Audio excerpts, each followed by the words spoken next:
seguidores de la Universidad de Colima en nuestras redes sociales. Es un gusto saludarlos en esta edición número 18 de Panorama UDC desde nuestro campus central. Recuerden que esta sección de entrevista la transmitimos a todos ustedes a través de la fanpage Universidad de Colima Oficial. Nuestro invitado de hoy es un cubano que trabaja en nuestra casa de estudios. Comenzamos.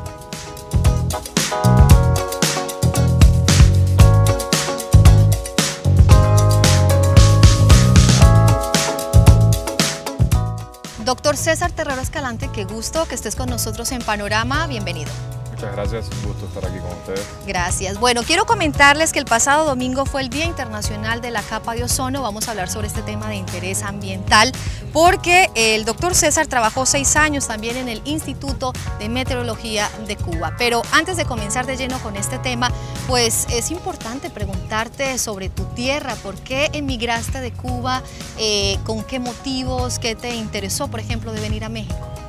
Bueno, de Cuba salí 2 veces y las 2 veces fue por estudios. La primera vez salí a hacer los estudios de pregrado, lo que es la licenciatura y la maestría.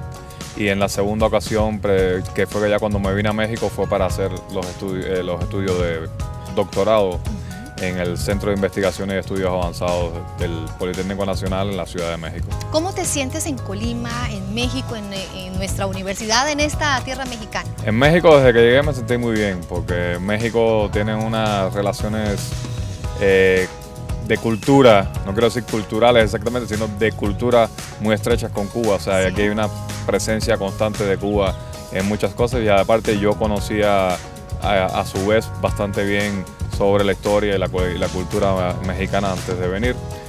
Pero en particular en Colima me siento mucho más como si estuviera en La Habana, que es de donde yo soy, porque el clima es extraordinariamente parecido, la vegetación, todo es algo que recuerda mucho allá a mi tierra. La amabilidad del colimense y la amabilidad del cubano también. Y ese es, posiblemente por ese carácter tropical, hace que también haya un parecido muy grande entre la gente de Colima y la gente de La Habana. Efectivamente. Bueno, doctor César, vamos a hablar de la capa de ozono. Desde que estamos incluso en la secundaria lo vemos en tema de geografía y demás en los colegios, pero hay que profundizar un poquito sobre esto. ¿Qué es el ozono? ¿Qué es la capa de ozono?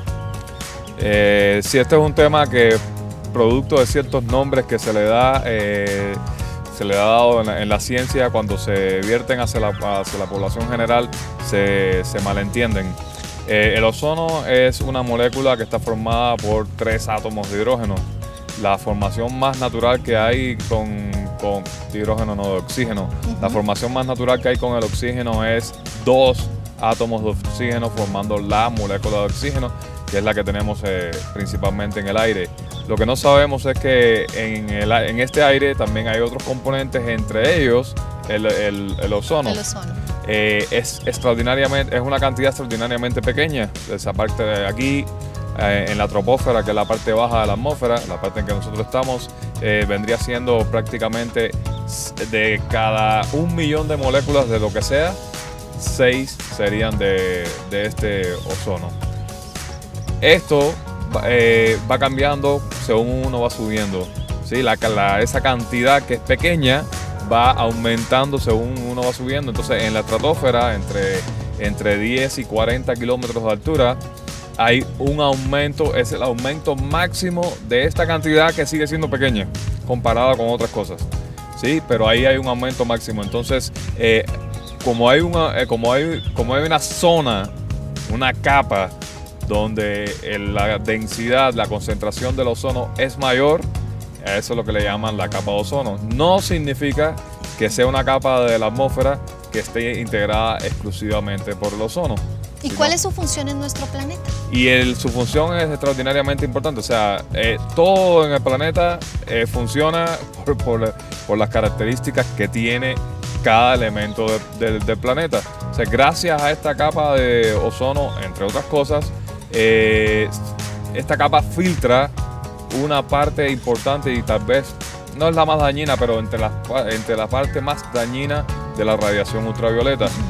Esto es lo que impide que tengamos cáncer de piel de los 2 tipos, con melanoma, sin melanoma, cataratas, ¿sí? Que tengamos mucho más. O sea, es un filtro que nos ha permitido desarrollarnos sin tener estos problemas. Afectaría también muchísimo a las plantas. Si afecta a las plantas, afectaría todo el sistema ecológico. Los seres vivos en general. Exactamente. Y por último, también es una cuestión de la radiación trae calor, entonces alteraría el sistema de temperaturas de la Tierra, y si alteras el sistema de temperatura de la Tierra estarías alterando todo el clima terrestre. ¿Y eso es lo que viene pasando? Es decir, ¿eso es de lo que se viene hablando, que estamos los seres humanos afectando esa capa de ozono? Estamos corriendo el peligro, no es una situación que alarmante. Todavía nos afecta. No, sí es alarmante, pero todavía no nos afecta directamente, porque esa capa se ha reducido. Cuando hablan de hueco de ozono, tampoco es una palabra mal empleada fuera de la ciencia, porque tampoco se refiere a que haya un hueco como tal, como los huecos que conocemos, ¿no? Que hablamos todos los días, sino a que este valor de concentración que estoy diciendo que existe en esta capa se ha reducido muchísimo. Y si se ha reducido muchísimo, puedes pensar que lo que ha pasado es que se ha reducido muchísimo el filtro que está impidiendo las otras cosas que yo estoy diciendo. No es de preocupación inmediata, digamos, porque no está sucediendo acá en donde nosotros vivimos. El efecto principal se está viendo arriba de la Antártida. En los glaciares. En la Antártida, fundamentalmente en la parte, o sea, la Antártida es un continente helado completamente y es donde ocurren las temperaturas más frías de todo el planeta. Aparte, como te dije hace un rato, la Tierra es un sistema asombroso. En invierno, cuando comienza el invierno, en la Antártida se forma lo que se llama el vórtice polar, que es una serie de corrientes de vientos que impiden, es como si fuese no es así exactamente, pero la mejor manera de imaginármelo, tuviese un vórtice que impide que haya circulación de los vientos que están del aire que está sobre la Antártida con el aire que está en el resto del planeta. O sea, como que se queda concentrado ese aire ahí. Debido fundamentalmente a la actividad humana, hay una serie de sustancias químicas que se han estado emitiendo al aire. Esas sustancias químicas se conocen generalmente con el nombre general de fluorocarbanatos. Sí. Esas prácticamente no reaccionan con nada. Aquí, cuando se producen aquí, que lo producimos con los carros, lo producimos con la industria. La industria, prácticamente no les sucede absolutamente nada. Tal como se emiten, se quedan viviendo muchísimo tiempo, suben a la estratosfera, comienzan a circular, llegan hasta la Antártida, viene el invierno, quedan atrapadas arriba de la Antártida. Comienza con el invierno, con la oscuridad de la Antártida, unas temperaturas extremas por encima de menos 80 grados centígrados. Y en esas condiciones, esas sustancias que estoy diciendo que son estables, se desintegran. Y se desintegran produciendo flúor, fundamentalmente bromo por otro lado. Ese flúor y bromo en primavera, cuando otra vez bajan las temperaturas, reacciona con el ozono que está en el aire y lo destruye. Y entonces reduce la concentración de ozono sobre la Antártida, lo que implica una mayor radiación. Lo que está sucediendo ahí finalmente termina transmitiéndose al resto del planeta. Bueno, y hablando de esa preservación, que justamente fue lo que se habló mucho el domingo en los medios de comunicación, de cómo preservar esa capa de ozono, pues ¿qué tenemos que hacer finalmente? O sea, como seres humanos, o sea, quiero decir, como individuos no tenemos mucho que hacer. ¿Ok? Eso es una cuestión realmente de estados, ¿sí? Es algo que se tiene que hacer, son políticas de Estado.